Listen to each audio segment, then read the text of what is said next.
Radio Universidad Austral de Chile. Siga. En Radio Universidad Austral de Chile presentamos República de los Ríos.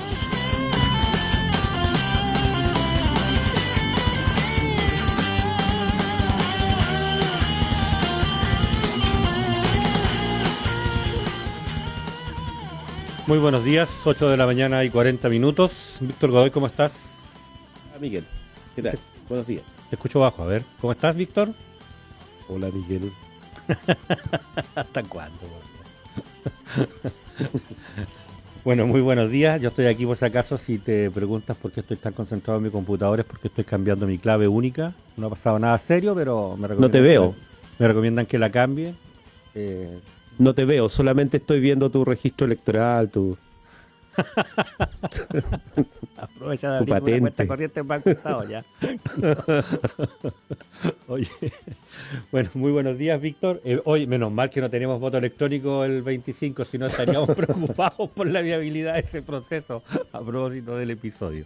Pero mira, nos festinemos con los problemas de la nación en estos minutos. Démosle la bienvenida a quienes nos acompañan hoy día en el República de los Ríos de los Jueves. Nos acompaña Yanira Zúñiga. ¿Cómo estás, Yanira? Bienvenida. Hola, ¿qué tal? Muy bien. Hola Yanira. ¿Cambiaste tu clave? Sí, fíjate que yo soy poco dada a ser muy reactiva con este tipo de cosas, pero hoy día hay tantos trámites que se hacen con la clave que me pareció prudente hacerlo, aunque el gobierno no lo haya indicado inmediatamente. Y quizás por lo mismo era prudente hacerlo. Había que anticiparse alguna vez a sus recomendaciones. Estaban cambiando su clave ellos. Sí. Carla Marchal, ¿cómo estás? Bienvenida. Se nos pegó la conexión de Carla. Sí, le hackearon la conexión. Hola Carla. No ¿Estás tenemos ahí? audio, Sí. Carla. Bajito, bajito. Creo que sí. No, tenemos problemas. Creo que usaron tu... Sí, es la maldición del manos libres. Sí, es la maldición de manos libres o... ¿Ahora sí? Ah, perfecto. Ya. Bienvenida, ¿cómo estás? Hola, bien, buen día. No he cambiado mi clave, me asustaron ahora, así que lo voy a tener que hacer. Voy a buscarla porque la he usado pocas veces, entonces no la tengo como entre mis registros. Sí, me dice Yo no Sebastián. tengo. Sebastián, ¿me dices qué? Que bajes levemente el volumen de tu computador y vamos a quedar perfecto. ¿Por ahí? Perfecto. Víctor, Si no, yo no tengo clave única. ¿cuántas claves tienes? Dime. No, Tantas no te claves voy a como, decir tantas tampoco. claves como Ruth. No es 1, 2, 3, 4. Que me imagino que todavía debe haber una buena parte de la población que o no tiene o tiene claves que son absolutamente fáciles de hackear. Ah. De adivinar más que hackear. Sí, pero bien. Avancemos. ¿Qué te parece si desarrollamos el índice, como solemos decir nosotros, de la conversación que vamos a tener el día de hoy? Aprovechando la presencia de Carla, aprovechando la presencia de Yanira, vamos a disculpar a la profesora Alfaro y al profesor Fuentes, quienes tienen otras actividades universitarias que cumplir a esta hora y no van a poder acompañarnos. Víctor. Sí, bueno, de todos modos siempre hacemos abierta la agenda para conversar con las académicas, académicos que nos acompañan el día jueves y pensando en que hay posibilidad precisamente de integrar las cosas, digamos, de no mirarlas todas por separado. Esta semana es obviamente una semana previa al gran momento del plebiscito constituyente, que es un primer acto nomás de una serie de cuestiones que van a ir sucediendo, que probablemente desde el 26 en adelante extrañemos incluso este momento, porque allí comienza más bien una lucha política en otro lugar, digamos, una lucha política entre las coaliciones y los partidos por las listas electorales, y las plantillas, como les llaman, y ya están los Excel corriendo. Entonces, Mm. probablemente decía, extrañemos incluso la falta de debate hoy sobre nombres y partidos, digamos, ¿no? Ya lo hemos dicho acá, esto ha sido un tema recurrente en todo caso, la necesidad de incorporar en esa etapa una discusión que lamentablemente va a tener que ser paralela a la de los partidos, pero que es una discusión que va a tener que ser al respecto de los constituyentes y a la par respecto de las elecciones municipales y de qué rol cumplen los municipios y el gobierno local en la vida de las personas, como para pensar que ese momento es central también, la elección de concejales, de alcaldes. Y no te olvides de los gobernadores regionales. Claro, y Que los coinciden. gobernadores que han perdido absolutamente glamour dentro de este periodo, porque ya, digamos, se hizo el ejercicio, eso está más avanzado, ¿no? Ya se hizo el ejercicio de definición de primarias y están corriendo. Incluso hay gente que ya está haciendo campaña, bueno, hace rato en el caso de la región, pero a nivel nacional se están activando las campañas, ¿no? Pero lo otro lo vamos a ver correr muy fuerte, digamos, de aquí en adelante. Y paralelo a ello vamos a tener que ver, lo comentábamos ayer, quizás es bueno recordarlo, la conversación con el decano Claudio Flores de la Facultad de Medicina, que hablábamos de esto de la segunda ola, ¿no? De cómo no tenemos segunda ola. Es como él decía, en la región de los ríos por lo menos estamos entrando a la primera ola, una cosa así. Entonces vamos a tener paralelo esos procesos. Eso yo creo que es el tema que va a rondar, digamos, es como el aire que respiramos Mm. en estas semanas. Y por supuesto hay varias otras cosas más. Yo destacaría y aprovecho de comentarlo porque está además Yanira Zúñiga con nosotros, que en esta semana se ha hecho un encuentro, se está haciendo, ¿no? Se está realizando un encuentro especialmente interesante que incorpora la temática de derechos humanos, ya en su segundo año consecutivo a través de la Facultad de Derecho, y allí hay temas que son relevantes. Entonces también de allí podríamos mencionar algunos de los tópicos centrales que se están conversando en estos días. Todos los días hay actividades, hay encuentros, y que solo mirar el programa habla un poco de la situación que estamos viviendo, ¿no? Yo creo que esa es la sensación que queda uno cuando mira, se refiere al derecho internacional de los derechos humanos. Va a ser hasta el día sábado, ¿no? Justo en la semana de la conmemoración del 18 de octubre, que es quizá el tema que podríamos abordar aquí también esta semana. Eso, Miguel. Nutridas tus preocupaciones, Víctor. Profesora Zúñiga, ¿cómo está? Muy buenos días. Bien, sí, yo aprovecho de promover justamente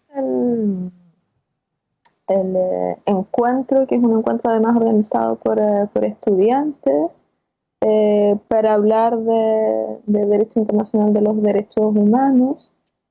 Y efectivamente tiene una parrilla bien, bien interesante, y mezcla cuestiones más conceptuales con cuestiones de práctica muy relevantes, como las discusiones también sobre que se han reeditado a propósito de los últimos acontecimientos con Carabineros, de hasta qué punto se están investigando correctamente todos los hechos denunciados. Ayer apareció un informe de Amnistía Internacional que volvía sobre el punto, ¿no? Que si esos hechos podían considerarse como hechos aislados, si no, si son parte de una política estatal, porque si eso es así, si es parte de una política estatal, ya sea activa, promovida o por tolerancia, entonces estamos en otras figuras, estamos en las figuras de crímenes sistemáticos, que tienen todo un sistema de agravación desde el punto de vista del derecho internacional, al punto de incluso comprometer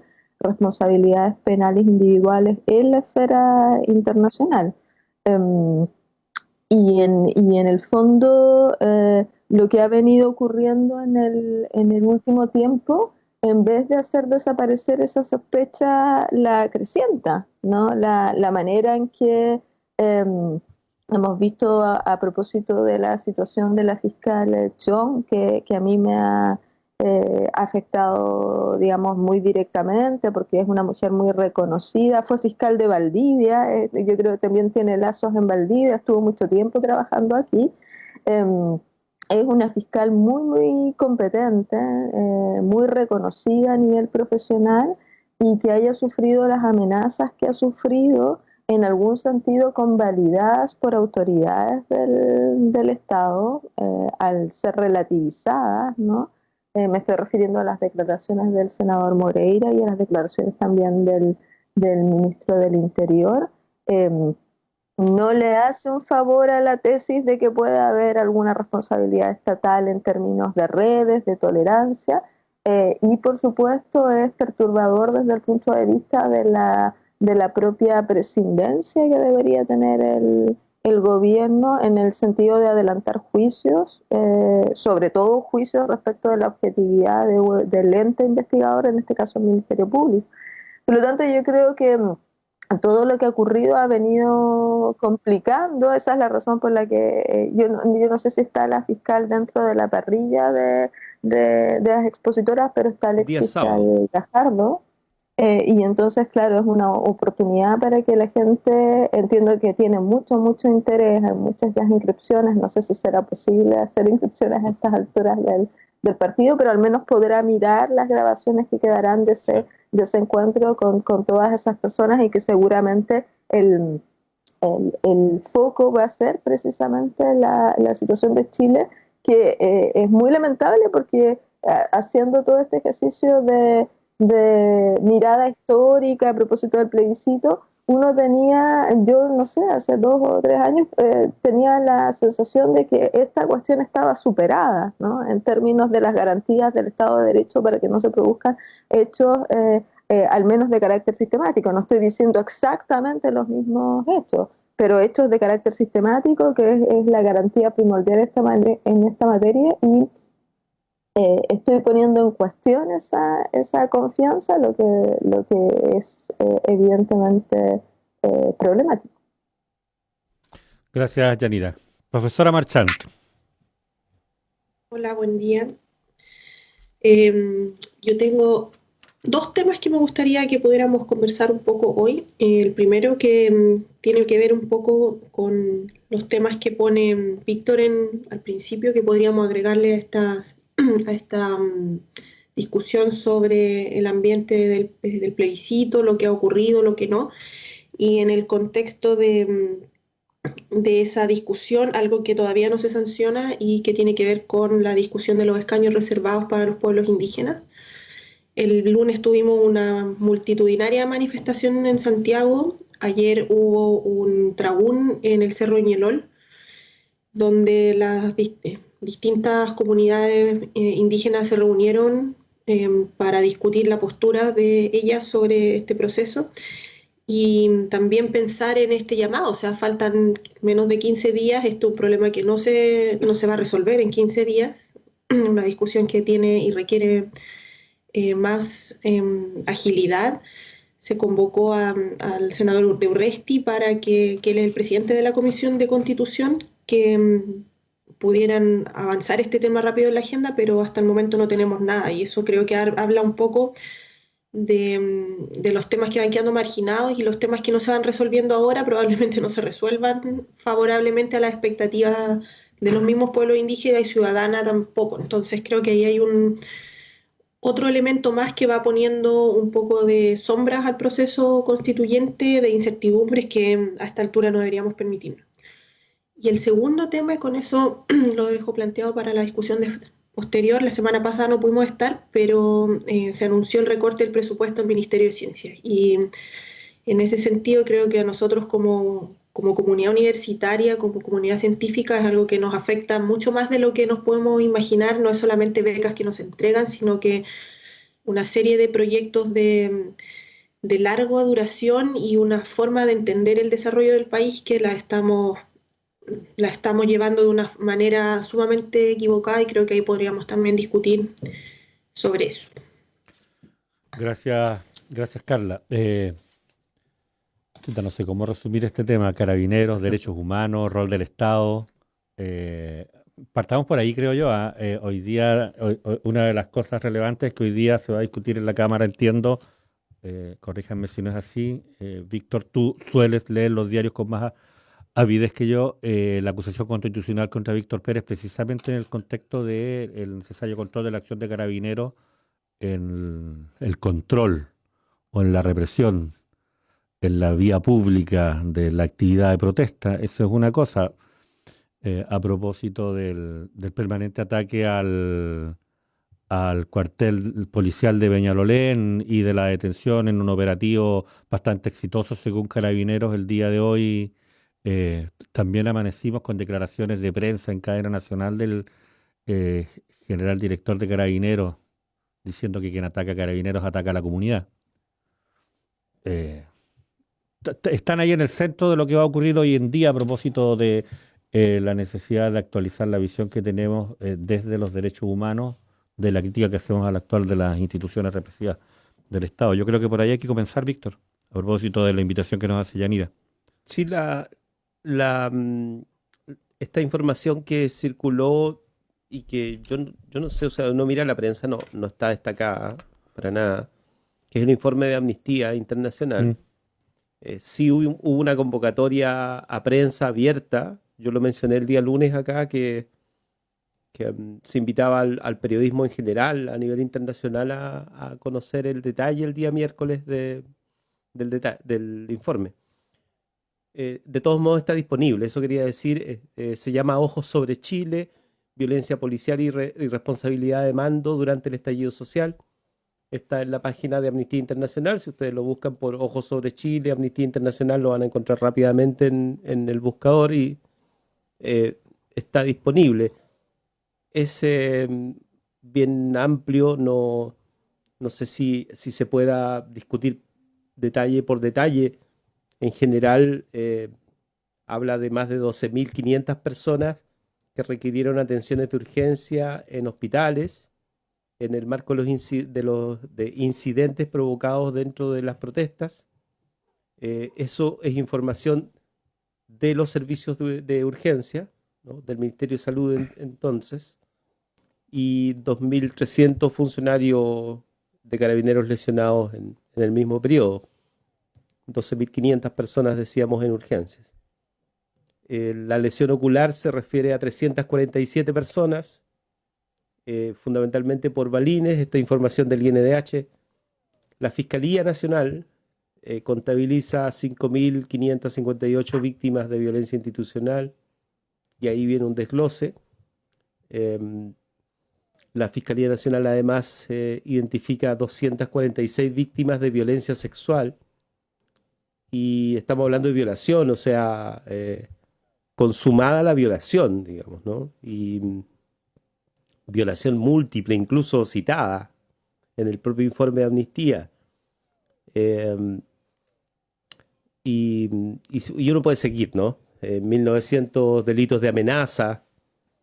eh, bueno, o sea, también hay víctimas que son carabineros en las amenazas, por ejemplo, ¿no? Pero el cuadro es bastante triste y dramático, digamos, cuando uno lo conversa con más gente, esto no, o sea, todavía hay quienes descreen del grado de violencia que se produjo en el periodo inmediato entre el 18 de octubre y lo que podríamos llamar el fin de año, ¿no?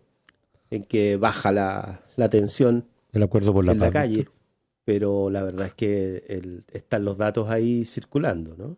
Sí, te Hay pregunto. conclusiones que tienen que ver con el mando, básicamente, ¿no? La responsabilidad del mando se refiere a perseguir penalmente al mando de carabineros, básicamente, el informe. Sí. Te preguntaba, Víctor, si la disminución de la violencia después del 18 de octubre, en tu opinión, coincide con el acuerdo por la paz. De hecho, no fue así, ¿ah? El día del acuerdo por la paz, lo recuerdo perfectamente, al otro día hubo muertos. Sí. O sea, la protesta inmediatamente por el acuerdo del 15 de noviembre provocó por lo menos una o dos muertes. Así es Sí. que, o sea, ese era el momento que estábamos viviendo, ¿ah? A veces uno se olvida un poco. Sí, estamos hablando de finales de la culminación del año 2019. El gobierno lamenta el informe de Amnistía Internacional dice que se refiere a materias que en Chile aún no han sido investigadas. Recordemos que la justicia además tiene que ser oportuna, ¿eh? Y ya va a haber pasado un año de esto y todavía la excusa es que no han sido investigados estos hechos. Profesora Yanira Zúñiga. Es bien complicado el panorama para tratar como de explicarlo. Yo tengo la sensación de que las investigaciones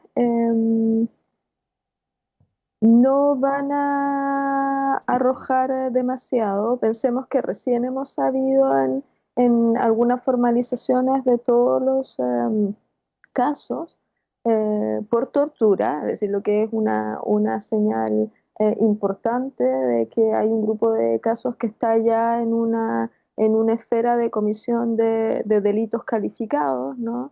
Pero por otro lado, son muy pocos los casos de los que sabemos que hay formalizaciones. No estoy hablando en general de estos delitos, tortura, sino de cualquiera que podría ser. Es cierto que los casos que comenta Víctor de violencia sexual probablemente tengan que ser calificados como casos de tortura por la motivación de la violencia sexual, ¿no? Entonces las querellas que yo conozco al menos van en esa línea, pero pareciera ser que el dispositivo está ralentizado, es decir, si consideramos la premura con la que hizo la formalización la fiscal Chong a unos pocos días de haber conocido los hechos en el Puente Pío IX y pensamos las pocas formalizaciones que hemos tenido en los otros casos, habiendo pasado todo el tiempo que sabemos que ha pasado, eso pareciera ser un indicador de que esas investigaciones no están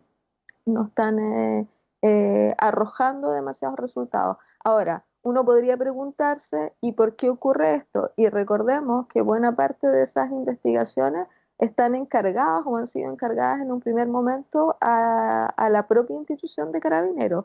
Hemos tenido, yo creo, estos últimos días incluso, la estrategia de Carabineros es presentar recursos de protección contra la determinación de la Contraloría, que decidió emprender investigaciones paralelas para ver qué tanto habían investigado en la cadena de mando en Carabineros, ¿no? El Contralor lo anunció hace algunos días atrás y la estrategia de Carabineros, yo tuve la oportunidad de mirar muy por encima en los argumentos de Carabineros en esos recursos de protección y apuntan a la idea de que en algún sentido habría una facultad exclusiva de investigación por parte de la misma institución respecto a su sumario. Y eso nos deja en lo que sabemos, que Carabineros tenemos razones para pensar que no ha sido diligente en esa investigación. El mismo informe de Amnistía también lo anota, ¿no? Del número de investigaciones y las personas dadas de baja, varias de las personas dadas de baja, y yo creo que lo citan los casos de Fabiola Campillay y de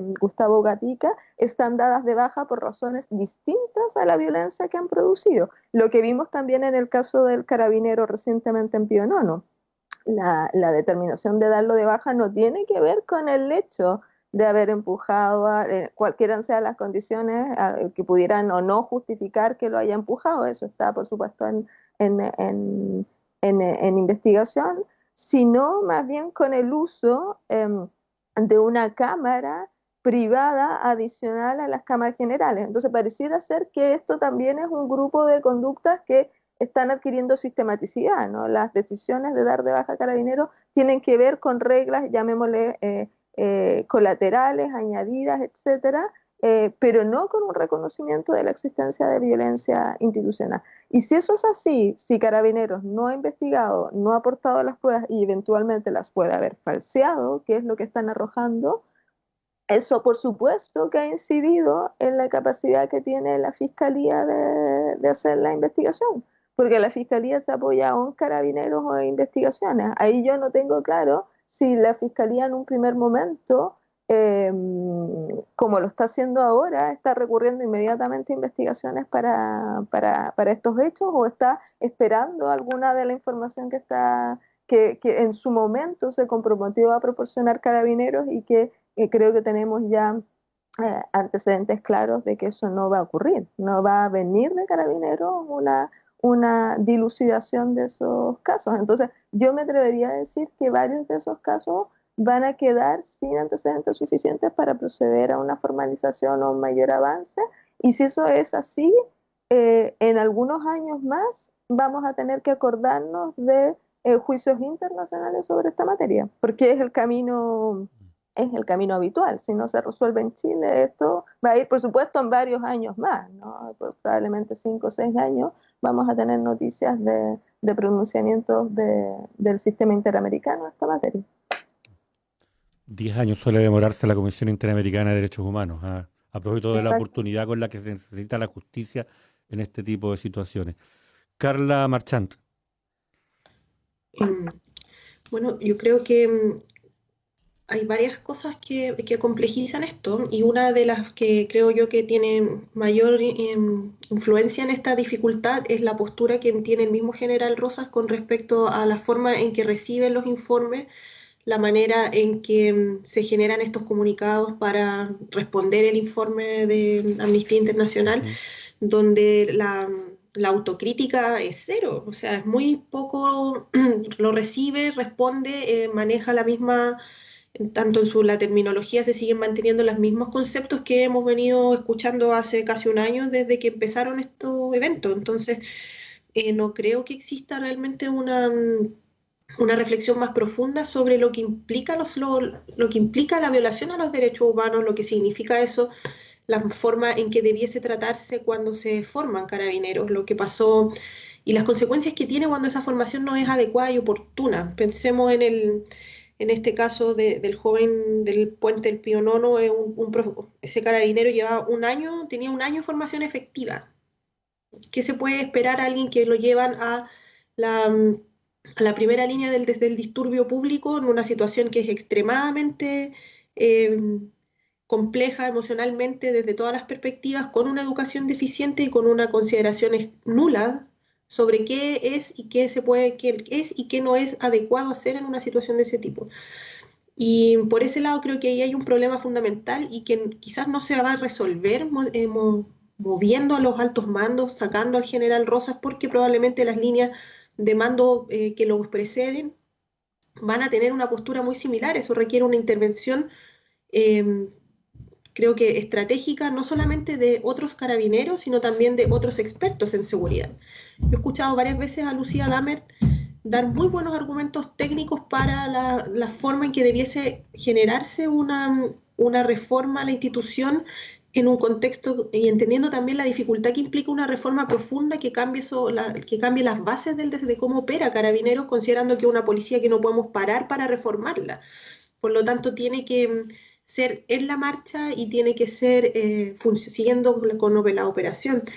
Entonces creo que si bien es un tema muy complejo, no veo yo desde el mismo cuerpo Carabineros un lenguaje, tú lo recoges cuando lees el comunicado, que haga eco de decir queremos hacer algún tipo de revisión de nuestros protocolos para mejorar. Creo que es muy reactiva a la defensa injustificada, o sea, la defensa cerrada con respecto a lo que hacen sus miembros. Por lo tanto, creo que es un tema que no se resuelve fácil y que no hay voluntad de resolverla. Y llegar a estos niveles de cortes internacionales va a hacer solamente debilitar más la figura. Entonces ahí hay varios temas complejos que también son respaldados por el gobierno, si eso también es un punto importante. El gobierno se ha cerrado filas con respecto a lo que pasa en Carabineros, a las cosas que han ido ocurriendo, y lo tenemos no solamente desde el gobierno, o sea, hasta los mismos senadores han cuestionado el trabajo de las fiscalías, han puesto en duda los montajes que se están saliendo cada vez más a la luz, de prácticas que son inaceptables en una institución como esa, de cargar pruebas a personas detenidas, y que en el fondo eso se sabe con el paso del tiempo, pero que ya una detención, ayer veía un estudiante de geografía en la Universidad de Concepción, con pruebas cargadas por porte de molotov, con videos donde sale una discusión de Carabineros diciendo que hay que cargarlo y echarle benzina a la botella que le encontraron, que ni siquiera se podía asumir que era de él. Entonces, el nivel de degradación en términos de práctica es demasiado grande para poder resolverlo con medidas pequeñas. Requiere una intervención mucho más profunda y de la cual yo no veo que exista desde el gobierno y desde la misma institución mucha intención de desarrollar. Y eso es muy preocupante porque todo lo que se ha dicho también con respecto a este aniversario del próximo 18 de octubre, se ha leído que se ha mencionado que se cambiaron estrategias, que se va a privilegiar el uso de grandes contingentes de personas para evitar los disturbios, pero y no del uso de las armas no letales, pero eso son anuncios que siguen en el fondo en la misma línea, no vemos un cambio mayor y eso es preocupante. Sí, nos quedan temas, pero yo quería darle una vuelta más a lo que está ocurriendo en Carabineros, Víctor Godoy, a propósito del plebiscito y a propósito de cómo se ordena, ¿no es cierto?, la opinión pública de la sociedad nacional. Somos dos grandes mayorías de cara al plebiscito del 25, o somos esos 2/3 que incluso se indicaban como parte de la crisis institucional que obligó a la intervención autoritaria militar, al golpe del 11 de septiembre. Cuando nos referimos a Carabineros, rápidamente, a propósito de lo que dice Carla, de cómo el gobierno cerra filas en su defensa, cuando nos referimos a la situación de Carabineros, inmediatamente somos dos grandes mayorías. Dejamos de ser 3/3, perdimos completamente la diversidad que pudiéramos tener de opiniones en torno a los distintos temas propios de la convivencia nacional y rápidamente somos dos bandos, unos a favor y otros en contra. Y lo repito a propósito del despliegue comunicacional que tenían hoy día los canales de televisión nacional en torno a la situación que pasaba en Peñalolén. Vecinos organizados sistemáticamente para atacar los cuarteles militares con inusitada violencia, organización, planificación, diera la impresión, una capacidad operativa que no vemos habitualmente en organizaciones populares. Y el general director de Carabineros convertido en el protagonista del episodio desde la opinión pública. Víctor. Uh-huh. Se le escuché, no recuerdo a qué analista en esta semana que recordaba cómo Pinochet se refería a Carabineros. O sea, siempre advertía que en medio del proceso, tú sabes que, o sea, el estigma del general rastrero, ¿no? En el discurso final de Allende queda ¿no?, latiendo, ¿no?, en todo el periodo de la dictadura. ¿Te refieres a Mendoza? Y especialmente en esa época. Y lo que se supone que decía Pinochet siempre era que claro, al momento de tomar decisiones, Carabinero pesaba mucho. Había una frase que era bien, no la voy a tratar de repetir, pero tenía que ver con el peso real de Carabineros. ¿Por qué? Porque ese era lo interesante del argumento, ¿no? Porque Carabineros tiene presencia territorial donde no hay otra fuerza armada o de orden. Y el mando es centralizado. Y es una policía uniformada. Entonces tenía un peso real a la hora de tomar definiciones que ninguna otra de las fuerzas tenía. Que podían tener otras habilidades, para decirlo con un eufemismo, ¿no? Pero Carabineros tenía el poder de estar en los lugares donde necesitaba la dictadura estar, pero también tener datos reales de quiénes eran los opositores y qué estaban haciendo. Entonces, habían pequeños lugares donde Carabineros se anticipaba a los escenarios sociales que se daban en la resistencia a la dictadura. Es una cuestión que no sé si está superada. No sé si uno puede ser tan experto en eso. Al final es una cuestión que golpea, digamos, más bien a la institucionalidad completa, no solamente a Carabineros. Y obviamente estamos hablando de una dictadura militar y cívica por otro lado, entonces se te complejiza mucho más entender el rol de la institución, ¿no? El significado de la presencia institucional. Sí, y no solo Carabineros, bueno, en el contexto del despliegue y de la ocupación militar de la dictadura, está donde no están las otras instituciones, pero además está donde suele no haber ninguna otra representación del Estado, incluso, estoy pensando en la ruralidad, estoy pensando incluso en la marginalidad en el contexto urbano de ciudades como Santiago, Concepción, Valparaíso. Bien, Yanira Zúñiga, para que concluyamos el tema. Sí, yo creo que hay particularidades, no es un tema que haya estudiado, pero recogiendo lo que dicen ustedes y uniéndola con otras cosas, pareciera ser que uno podría tener esa hipótesis, ¿no? Que hay particularidades que en algún sentido en este vínculo social, territorial que puede tener Carabineros también con un tejido social, le dan una posición de mayor poder de la que uno pudiera visorar desde afuera, es decir, si se tratara simplemente como una especie de servicio público, ¿no? Y esto me hizo recordar que cuando yo estaba trabajando en mi tesis doctoral, que me interesé por razones que ahora no recuerdo muy bien, en cuestiones relacionadas con las encuestas de valores, ¿no? Y con las percepciones de la sociedad en este tipo de encuestas, con el Latinobarómetro. Una de las cosas que yo siendo hija, ¿no? de la dictadura, ¿no? Generacionalmente y a veces teniendo poca distancia con el tema, me llamaba muchísimo la atención esto a principios de la década del 2000, la manera en que la institución tenía una valoración tan positiva de la ciudadanía, habiendo estado implicada en los hechos que todos conocemos.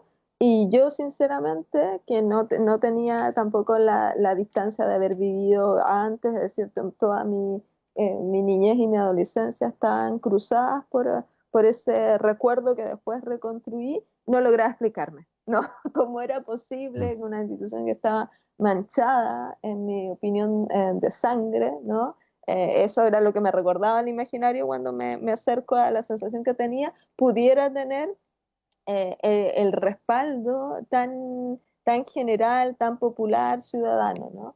Y ahora, viéndolo con más distancia, pienso que probablemente tiene que ver con esa, ¿no? Con esa dimensión de tejido social, en la que además hay que recordar también cómo se conforma Carabineros, que algo de esto decía Carla, ¿no?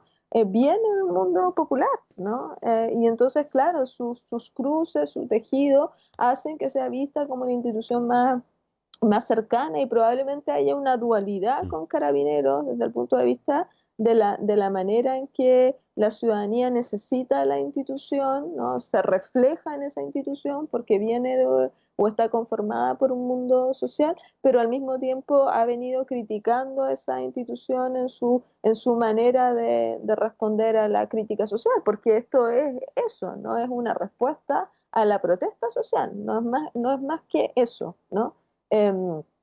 Y claro, eso explicaría también por qué incluso en la caída de Carabineros no es una caída que se precipita tanto como otras instituciones. O sea, otras instituciones tienen hoy día todavía menos prestigio que Carabineros, lo que uno, claro, si lo compara pudiera pensar que es sospechoso, pero es claro, es la caída histórica de una popularidad que había sido a prueba de esos otros hechos la que nos hace ver el descrédito de la institución. Pero yo tiendo a pensar efectivamente que tiene y que probablemente acrecentó los vínculos de poder durante los gobiernos de la concertación. Yo ahí no haría una crítica, lo que estoy haciendo es simplemente una constatación, un estado de cosas, en los mismos términos que en su momento lo dijo Insulza, es decir, nadie del poder civil osó generar algún tipo de contrapeso a Carabineros. Entonces, claro, cuando una institución acumula tal poder, luego tratar de resolver eso es mucho más complicado que si has tenido controles regulares. Y esa es la situación con la que enfrentamos a Carabineros, con un poder social, un poder de facto ya constituido, y con la poca disponibilidad del mundo político actual, por razones que sospecho que serán diversas, de hacer una intervención más decidida. Entre otras, supongo que las razones tienen que ver con la propia complejidad de esa intervención, es decir, cómo hacerlo. Saber qué hacer también, claro que sí. No sé si subrayo o imagino algo que dijiste, pero sí, no todos tenemos en la familia un militar, un aviador o un marino, pero todos tenemos un primo Paco, o un tío, o un pariente carabinero, digo. Por ahí también va un poco de los vínculos, la presencia de Carabineros en la sociedad chilena. Carla Marchant. Para ir cerrando este tema, me acordé cuando Yanira hablaba de del rol que tienen en los espacios que no, en el mundo popular o también en los espacios que no son urbanos. Hay un trabajo muy bueno sobre cómo se reconstruyen los lugares extremos, por ejemplo, en Aysén. Y me tocó leer un texto donde contaba la historia de cómo se forma Puerto Aysén, y cuando lo único que había en Puerto Aysén era un carabinero, que era carabinero, partero, la tarde administraba un almacén local, y entonces esta figura era un poco como la figura del superhéroe del pueblo. Y eso se reafirma bastante en lo que ocurre en los lugares, en espacios rurales que tienen un déficit absoluto de presencia del Estado y de organizaciones del Estado. Todo recae en una sola figura, y eso fue recogido, y también tiene que ver con esta idea que mencionaba Yanira, por qué pasa este alto grado de aprobación, claro. Entonces, en esos contextos, esta imagen del carabinero multifacético mantiene sus altas tasas de aprobación, a diferencia, claro, de lo que se podía ver con respecto a los espacios urbanos, donde sí hay una contraposición a una mayor presencia del Estado, y también dentro de un contexto de, de la vida en dictadura, el carabinero también era figura de represión. Entonces había un poco un contrapeso, pero en estos otros lugares que son marginados, que son más periféricos, solamente vemos esta parte más positiva, y las encuestas así lo reafirmaban. Me acuerdo haber visto unos datos del PNUD del año 2007, creo, y después del 2017, donde hacían esta misma pregunta en comunas rurales. Y claro, las instituciones que siempre se mantenían con alta confianza, la iglesia, Carabineros, y en un tercer o cuarto lugar, bien interesante, la universidad en el 2007, y después bajan un poco y se siguen manteniendo las universidades altas, y los otros todos muy subrepresentados. Entonces ahí también se van construyendo ciertos imaginarios que hacen que se vaya polarizando esta imagen, porque si tú lo preguntas, haces esta misma discusión, mucha gente piensa que la institución lo está haciendo todo fantástico porque está lejana a estas situaciones y a estos conflictos que son mucho más urbanos, que son mucho más visibles en las grandes aglomeraciones y en las manifestaciones que ahora las hemos visto, que son mayoritariamente en estos contextos. Entonces también ahí la opinión va formando y tomando cierto lineamiento a partir de la experiencia. Entonces es interesante mirar cómo eso influye. Vamos a volver sobre el tema probablemente, una y mil veces. Sí. Pero tenemos otros temas. Víctor, destaquemos algunos.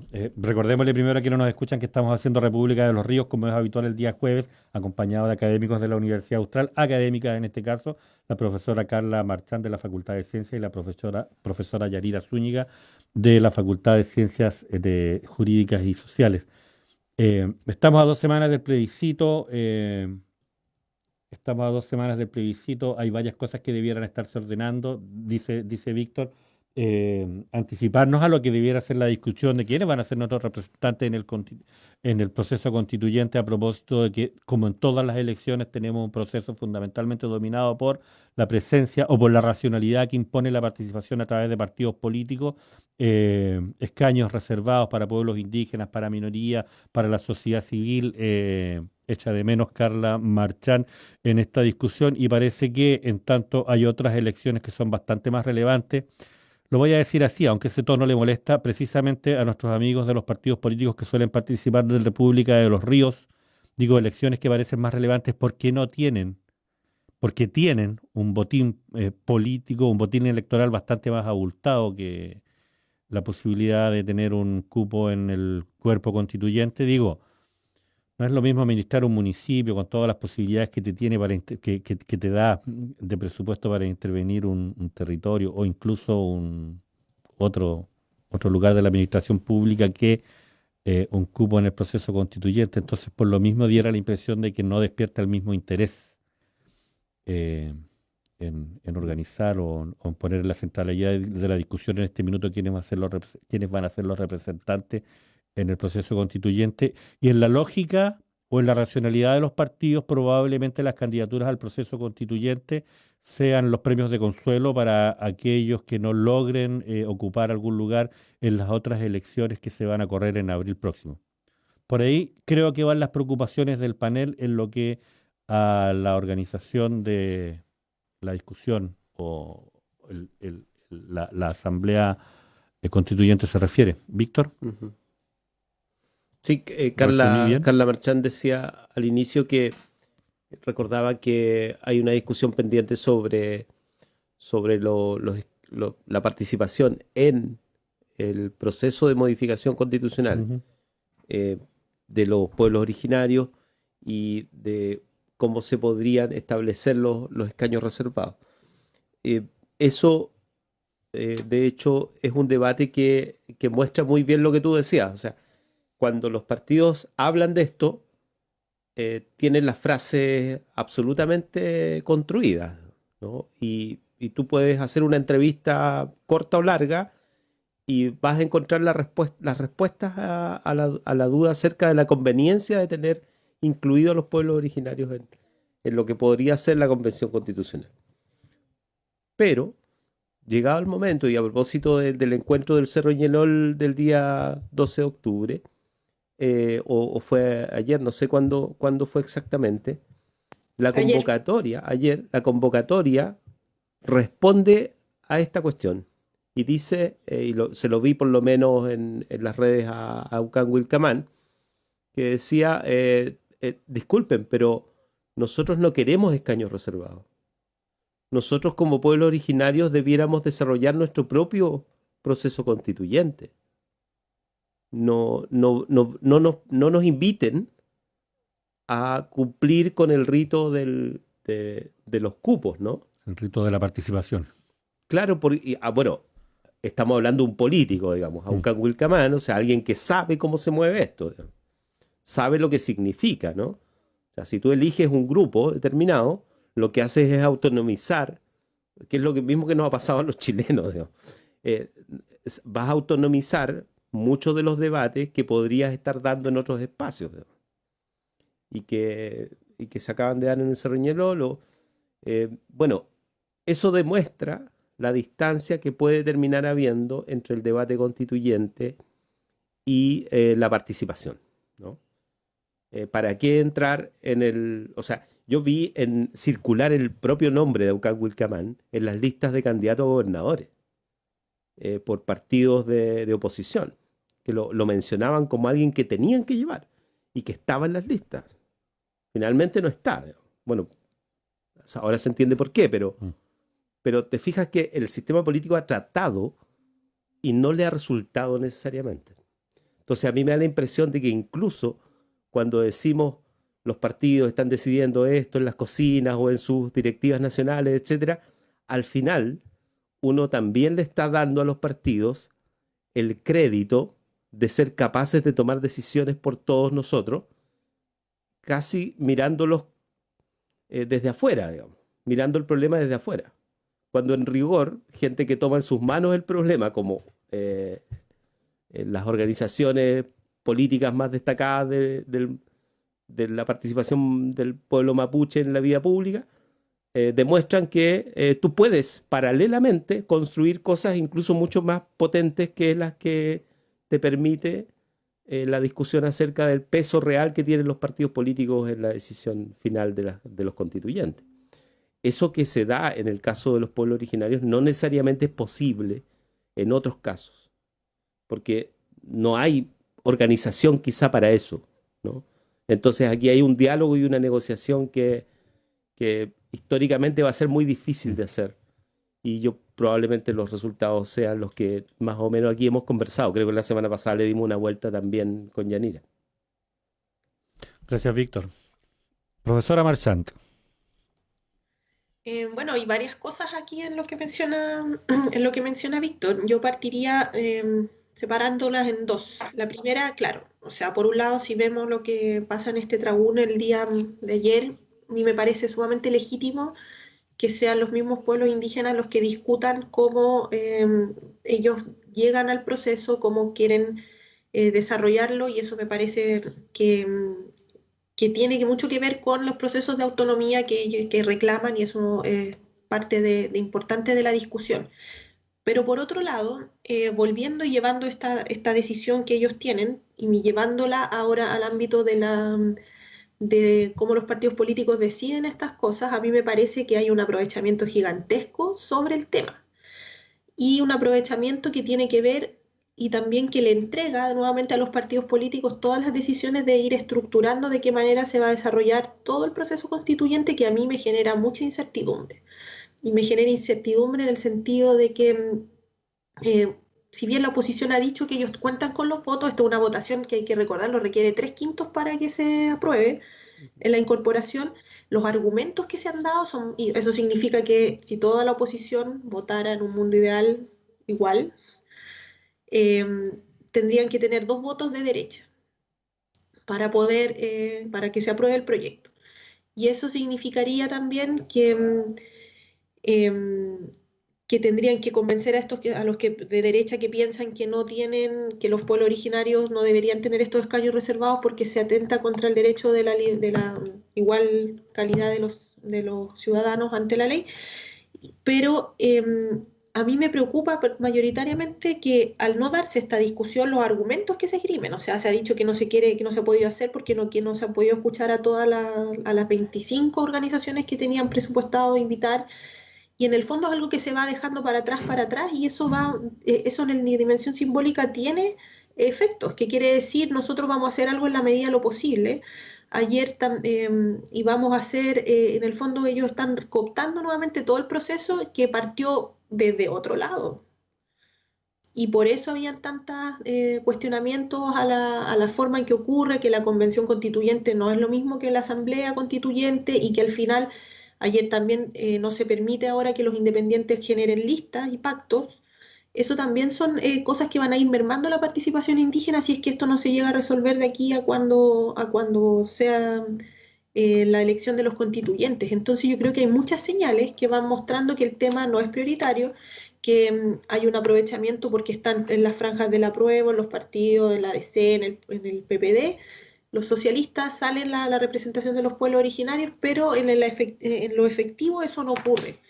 Y eso no ocurre por esta serie de problemas que son parte de cómo el sistema está diseñado. Entonces yo no creo que en realidad vaya a haber mucha factibilidad de que de que eso ocurra, porque el sistema ya está hecho para que sean los mismos o que se estructure un poco igual de la manera en que ya conocemos. Y eso me preocupa bastante, porque creo que es necesario de alguna manera incluir estas opiniones, y también es necesario porque también hay muchas personas que sí lo han manifestado, la misma alcaldesa Payaco, que ellos necesitan tener ciertas seguridades para que por lo menos lo que se aspira desde los pueblos indígenas es tener a 25 constituyentes, lo que es un número alto. Y eso sería bastante favorable para poder asegurar cierto tipo de representatividad, pensando también de que no estamos hablando solo del pueblo mapuche, sino que hay otras 11, en total 11 pueblos indígenas en el país que merecerían tener una representación en estos temas. Por lo tanto, es complejo, es delicado, pero como están las cosas ahora, creo que se avanza muy poco, y que esto es como un elemento más que va demostrando cuán cooptado puede quedar este proceso por los partidos políticos, y la idea de independientes, de este tipo de las disidencias, las minorías, etcétera. Todo eso va a quedar escondido y no va a poder ser relevado en esta distribución de los constituyentes más adelante. Por lo tanto, alarma. Yo creo que por ahí hay mucho que resolver, porque también eso va a deslegitimizar el proceso si no ocurre. Y va a generar incertidumbre, y va a generar también desconfianza dentro de todos los que pensábamos que esto iba a ser de otra forma. Y no tan presente, y no con la presencia de los mismos partidos organizando la situación. Entonces, ahí hay un punto importante que recalcar. Gracias, Carla. Carla Marchant. Yanira Zúñiga. Yo tengo una impresión ligeramente distinta, no tanto respecto del resultado, que es obvio, ¿no? Es obvio que esto sea ralentizado, es obvio que las posibilidades de que esto esté resuelto para la votación del plebiscito son derechamente inexistentes, creo ya a estas alturas. Pero respecto de las razones por qué se llegó a este resultado, a mí me parece que las razones son mixtas. A diferencia de lo que ha ocurrido, yo creo que ayer o anteayer, respecto de la votación en la posibilidad de que se presentaran pactos de independientes, que fue rechazada en general por los partidos más clásicos. Entiendo que los votos a favor son básicamente del Frente Amplio y del Partido Comunista, y por lo tanto no alcanzó el quórum. Yo ahí creo que hay un diseño más asociado a no producir una fragmentación y que obviamente beneficia a los partidos políticos. Recordemos que los independientes sí pueden presentar listas que se flexibilizaron comparativamente con las reglas generales de la presentación de listas en las elecciones de diputados, que son las que están haciendo una especie como de espejo. Son requisitos más flexibles, pero no son suficientemente flexibles como para que sea competitivo, ¿no? Y esa es la razón por la que se estaba discutiendo una rebaja de las exigencias de cómo presentar las firmas y la posibilidad de presentar pacto. La primera, la rebaja de la presentación de firmas desde el punto de vista de no ser ante notario, sino con firma electrónica, esa avanzó, pero no la posibilidad de generar pactos, lo que hace que sea menos competitivo. Y a mí me parece que ahí hay una decisión política de los partidos en el sentido de blindarse. Pero en el caso de los escaños indígenas, yo tengo la sensación, en parte porque me tocó coincidentemente en una invitación en la que pude exponer a propósito de las reglas de paridad, que paralelamente, esto es antes de la pandemia, se estaba discutiendo escaños indígenas. Y me consta, por una cuestión meramente casual, que el senador Durresti, que estaba en ese momento ya había asumido o estaba a puertas de asumir la presidencia de la Comisión de Constitución del Senado, estaba muy comprometido y estaban haciendo varias gestiones de invitación. Yo creo que lo que ha ocurrido aquí es que se trata de una reforma muy importante para el proceso político, que se está tratando de llevar a cabo en tiempos muy poco apropiados. Es decir, esta reforma requería una cultura política de vínculos, de articulación, para además responder a las propias exigencias institucionales de la reforma. Pensemos que no solo se trata de acordar una serie de cosas que, como recordaba yo hace algunas de las sesiones anteriores de la radio, son difíciles per se. Es decir, discutir, por ejemplo, cómo constituimos un censo indígena. O sea, claro, ¿qué registro consideramos para el censo indígena? ¿Cuáles son los cupos? ¿Cómo distribuimos esos cupos a lo largo del país? Bueno, eso ya es ingeniería electoral, ¿no? Sin tener un proceso previo hecho, ¿no? Y entonces, claro, los tiempos no se prestan. Además de eso, teóricamente requeriríamos consulta para un proceso como este. Cualquier consulta menos relevante como esto da como resultado de la práctica de las instituciones públicas mucho más tiempo del que teníamos por delante. Entonces estamos tratando de resolver, y yo creo que ahí tengo la diferencia, porque yo creo que sí hay un incentivo para la clase política de tratar de tener esto, porque estaría muy deslegitimado, no solo desde el punto de vista interno, sino desde los procesos latinoamericanos. Es decir, no tener representación indígena cuando todos los procesos latinoamericanos previos los han tenido, ojo, no teniendo escaños, muchos de ellos reservados, sino porque tenían una cultura de representación indígena previa. Muchos se zanjaron con representación por vía de partidos políticos, simplemente, ¿no? Porque había una densidad de participación del mundo indígena dentro del sistema institucional que en Chile no tenemos. Entonces, es eso lo que estamos tratando de producir, y además con discrepancias dentro de las mismas comunidades indígenas, que son discrepancias que sabemos que existen, ¿no? Porque hay diferentes visiones. Yo leía, con esto cierro, hace un par de días una publicación en CIPER que se hablaba de una discrepancia respecto de, imagino, no he seguido mucho la discusión en el Congreso sobre esto, imagino sobre la posibilidad de articular la paridad sobre la representación de los escaños, porque la observación era respecto de las comunidades del norte, atacameñas, diaguitas, etcétera, que estaban más bien por hacerlo así, ¿no? Se hablaba de la posibilidad de tener 2 representantes, y se le atribuía al mundo mapuche una resistencia a esa.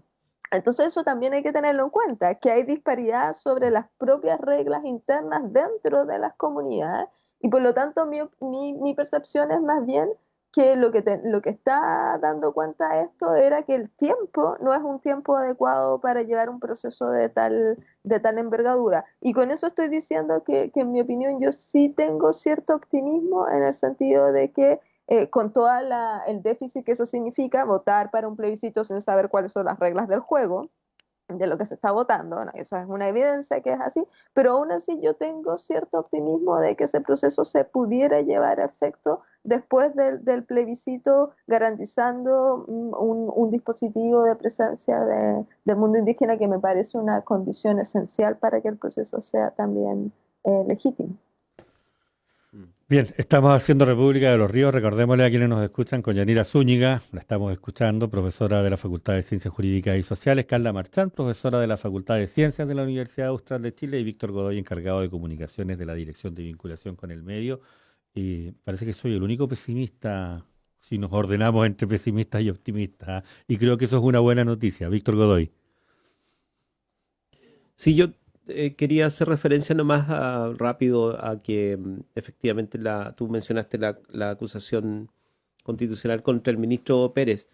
Quizás sería interesante preguntarle a nuestras contertulias acerca de lo que han visto de este proceso, pensando en que acabamos de salir de la acusación contra el exministro Mañalich, en que se demostró de alguna manera que no había un acuerdo real sobre el tema, o que incluso si uno mira las fortalezas de la defensa, básicamente la fortaleza fue o la agresividad del abogado o las disculpas que pide el propio ministro Mañalich a los alcaldes, ¿no? Por haberlos tratado como los trató en su momento.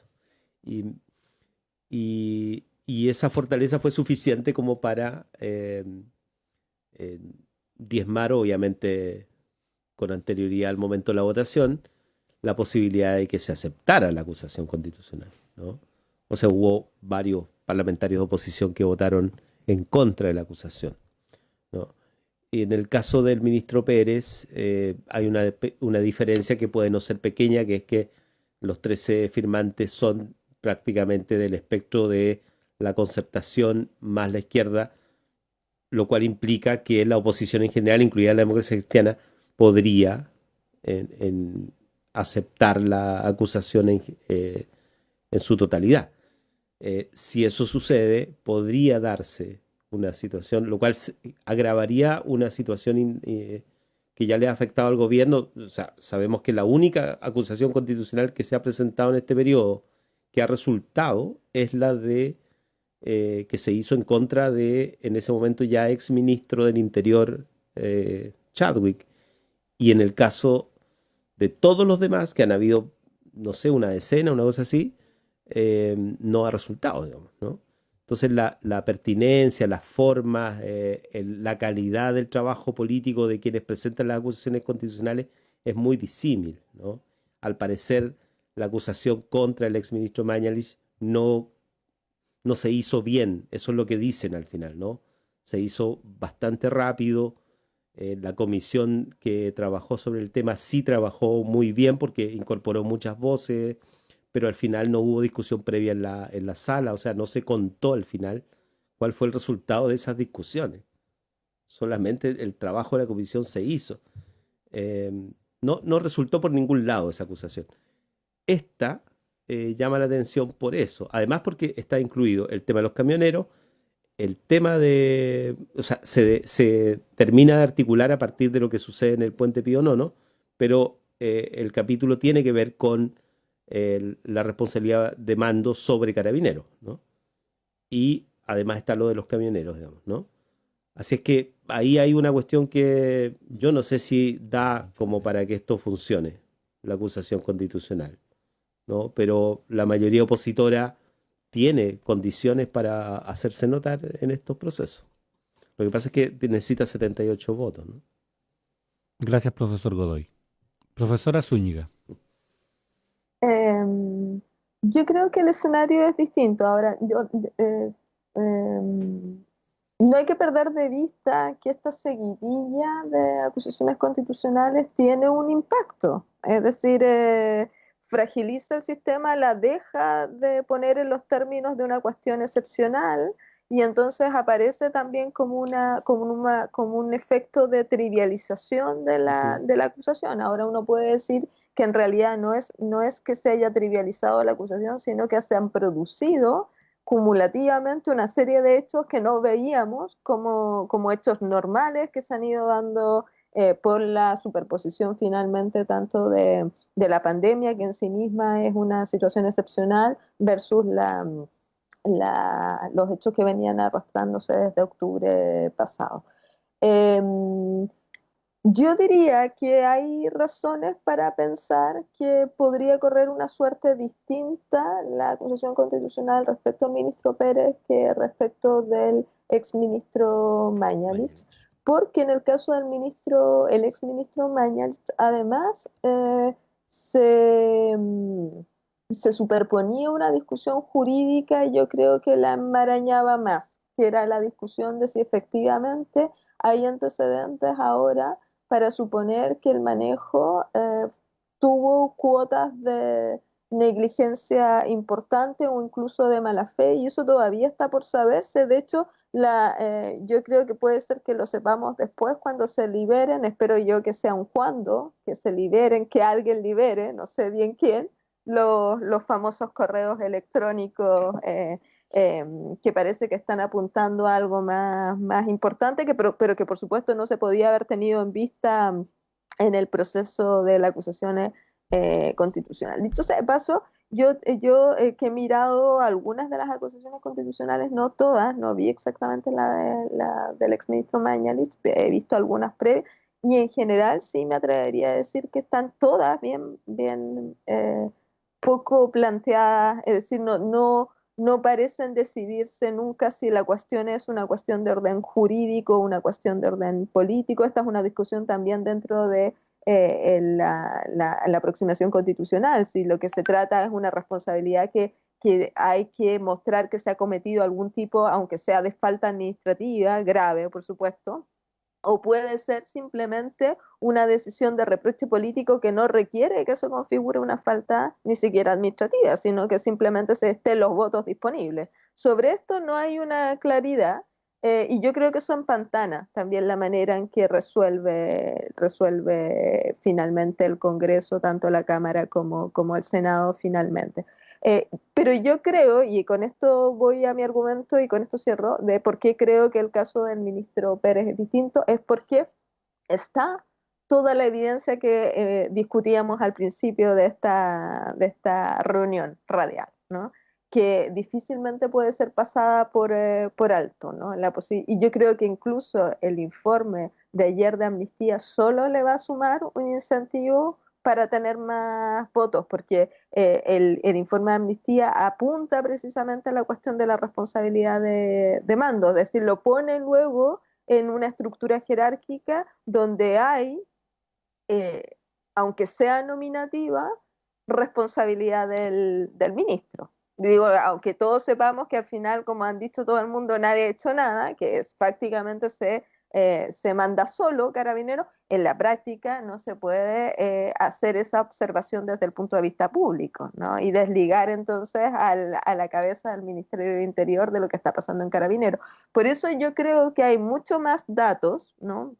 Casi independientemente de cómo se hayan planteado los capítulos, esos mismos datos generan incentivos más fuertes para poner votos a disposición de y por supuesto las declaraciones del ministro no han contribuido en nada para liberarse de eso, al contrario, lo que está haciendo el ministro le está sumando antecedentes para un reproche político, porque lo que él está haciendo en la práctica con sus últimas declaraciones es claramente legitimar una acción de Carabineros que ya sabemos que es una acción que tiene ribetes delictuales. Gracias, Yanira. Profesora Marchant.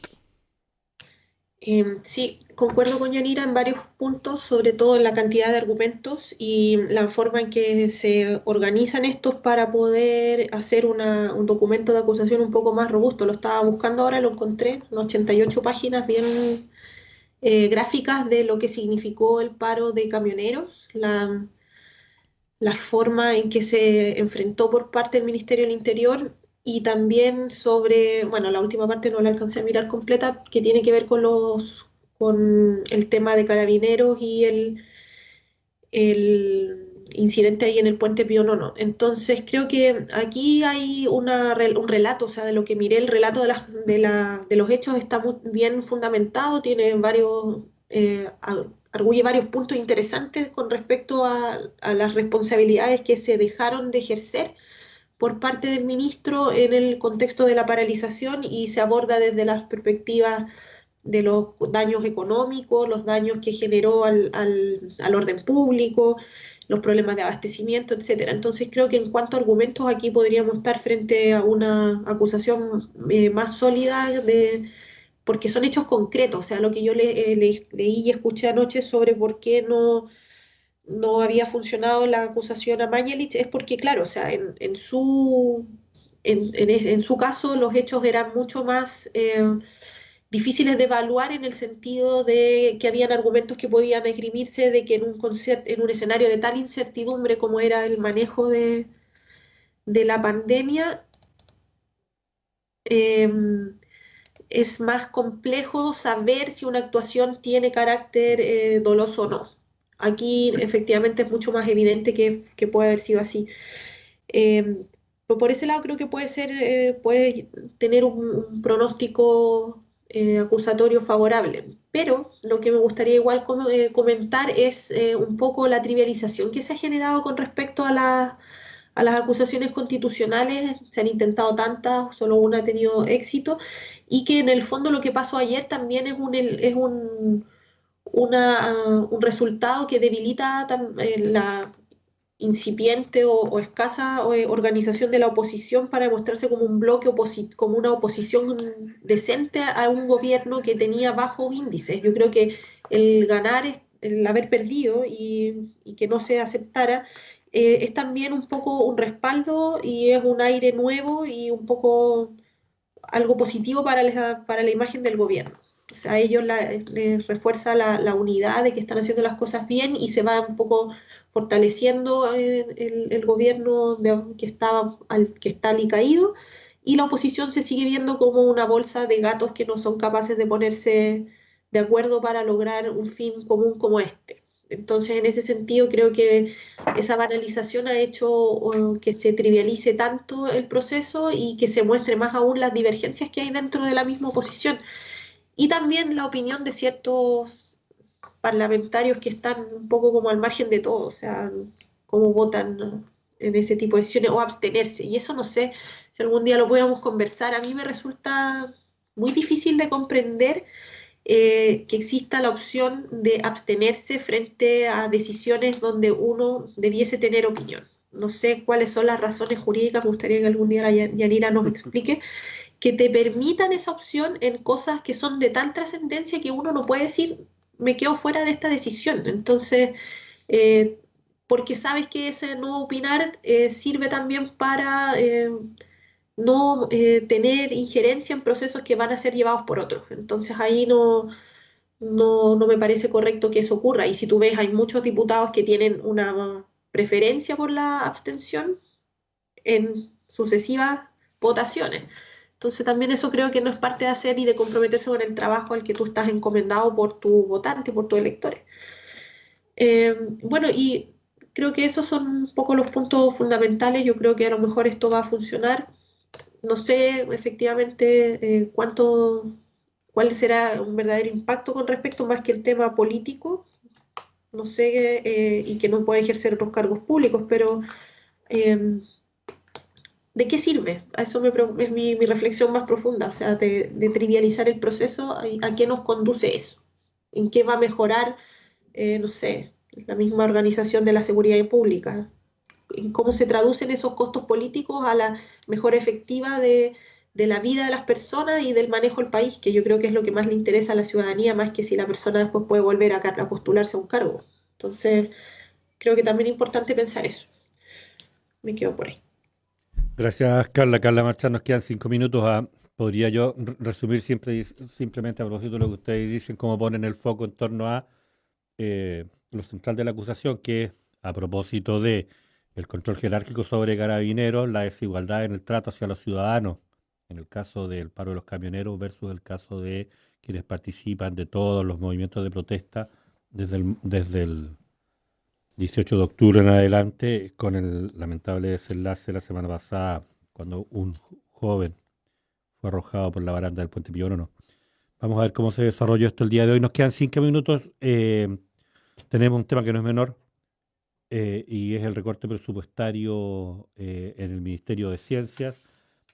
Y también nos queda recordar, Víctor, que tenemos un ciclo de un programa nuevo, que ya tiene algunos capítulos, pero que a propósito de su inicio con regularidad el día de hoy comienza a ser un programa nuevo, que es el programa que van a protagonizar los consejeros académicos, representantes de la comunidad académica. Ayer tuvimos un consejo académico, no quiero usar ningún calificativo, simplemente voy a llamar la atención sobre el desenlace del consejo académico de la sesión de ayer. Vamos a ver si lo van a incorporar o no lo van a incorporar en la tanda de temas que vamos a desarrollar.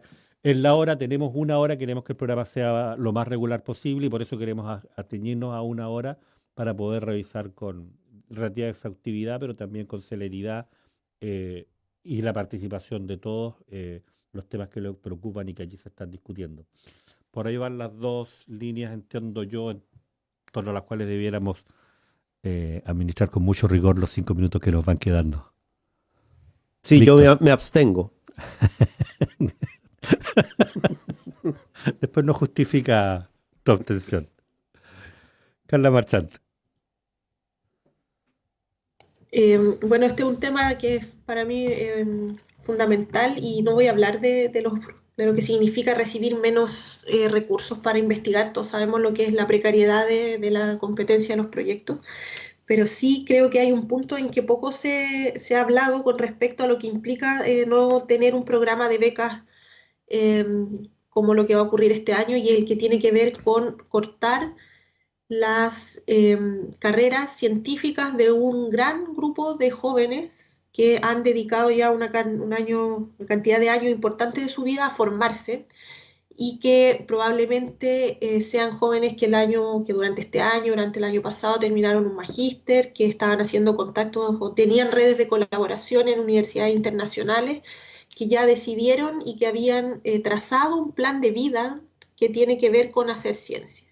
Uno no se levanta un día después que termina cuarto medio pensando quiero ser científico, es algo que se construye con el tiempo. Y una decisión de recorte de presupuesto para el programa de Becas Chile significa truncar una cantidad importante de planes y proyectos de vida y de desarrollo científico para el país a largo plazo. Y yo creo que eso es lo más lamentable de esta situación, porque no hay una conciencia real de que un científico se forma y se foguea con el tiempo.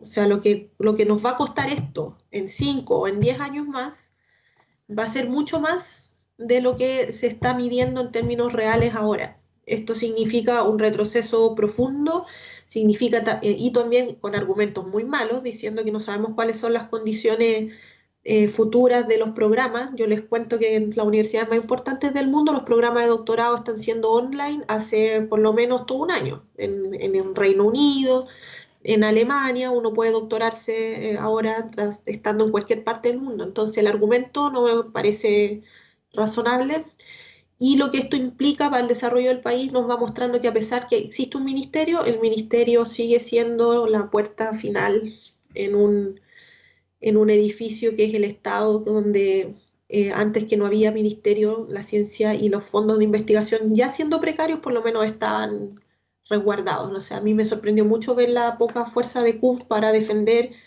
el presupuesto del ministerio, sabiendo que para los programas que quedan acá de investigación se va a seguir, los montos siguen congelados, y ver que eso pasara tan livianamente. Creo que hay eso, y lo que genera es muy profundo y muy lamentable para el desarrollo de la investigación y también de la docencia universitaria. Nosotros enseñamos lo que investigamos, entonces ahí hay un sistema completo de un educativo que se ve afectado y que se va a ver afectado en los próximos años con respecto a cómo esto está ocurriendo. Podríamos hablar mucho más, pero solamente quería quedarme con esa parte, porque he sabido de colegas y de personas que quedaron con sus planes y con sus sueños de investigación truncados por esta decisión. Gracias, Y Carla. un dato más, Dígame. pensando también en que hay una maravillosa idea de transformar las becas en sistema de crédito, lo que complejiza aún más la discusión porque aquí se abre una oportunidad inmensa para que eso pueda materializarse. Así que atención, hay que mantener desde la Facultad de Ciencias las alertas prendidas sobre cómo se va a desarrollar este proceso. Gracias, Carla. Yanira. Yanira Zúñiga. Yo tiendo a pensar que lo más razonable es leer esa decisión en términos de una decisión política. Es decir, todo esto, como advertía Carla, de que no sabemos bien cómo podría darse, es bien poco creíble como explicación, porque efectivamente en todos los sitios ya hay relativa claridad sobre las condiciones en las que se están dictando esos programas. Eso por un lado, y por otro lado, porque también ayer en la sesión, que aprovecho de decir que no voy a poder compartir con ustedes, porque justo tengo tutoría examen de grado en el horario del nuevo programa, aprovecho de disculparme, pero sí quería mencionar que el rector ayer compartió, dentro de la información que presentó en el Consejo Académico, también decisiones presupuestarias en relación con el Sistema General de Educación Superior, que muestran una merma significativa en los recursos disponibles, sobre todo para las universidades pertenecientes al CRUCH. No hay un aumento de la dotación de recursos en circunstancias que se incorporan varias instituciones del mundo privado al sistema de gratuidad, lo que significa una redistribución de los recursos que, sumando o restando, al final implica un desplazamiento de los recursos, como ya venía apuntando en varias cartas que presentó el Consejo de Rectores o algunos rectores en particular en prensa, una redistribución que está sacando los recursos y las está poniendo al mundo de las universidades privadas más vinculadas con modelos docentes de consumo, por decirlo de alguna manera. Por lo tanto, si uno suma a eso, las decisiones sobre las becas del Ministerio de Ciencia, las otras decisiones sobre la distribución presupuestaria en educación superior, lo que creo que muestran esas decisiones simplemente es una jerarquización versus otros sectores del presupuesto que, sin que haya demasiada justificación, aparecen con más asignaciones, como el Congreso, ¿no?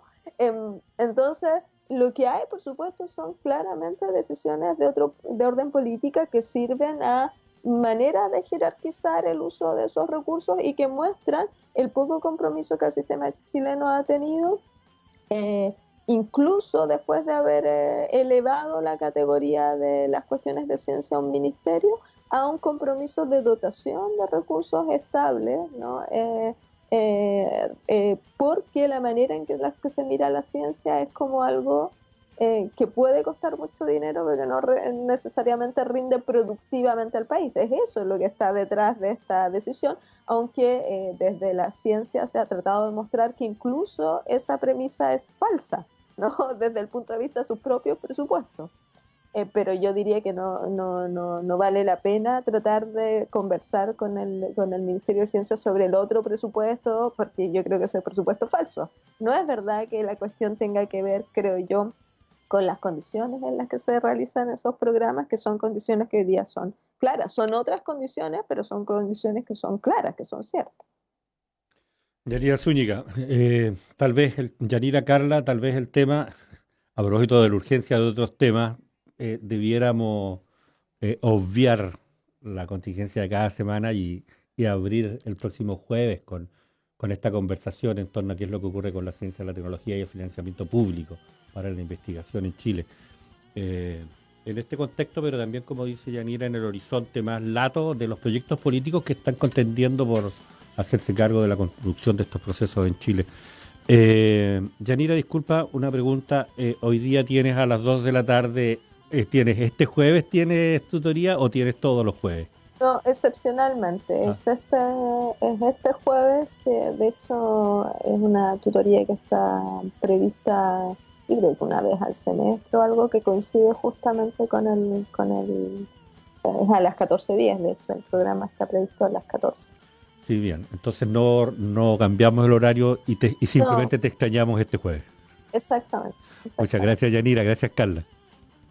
Nos vemos. Nos Está vemos. muy bien. Víctor, nos escuchamos nosotros también. Sebastián. Chau. Chau. Chao, profesora. En Radio Universidad Austral de Chile hemos presentado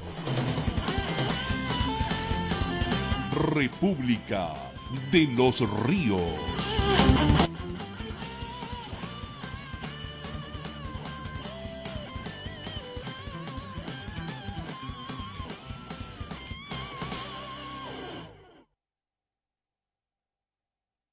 La Universidad Austral de Chile realiza una permanente vinculación con el medio regional, nacional e internacional, cumpliendo la misión de aportar al desarrollo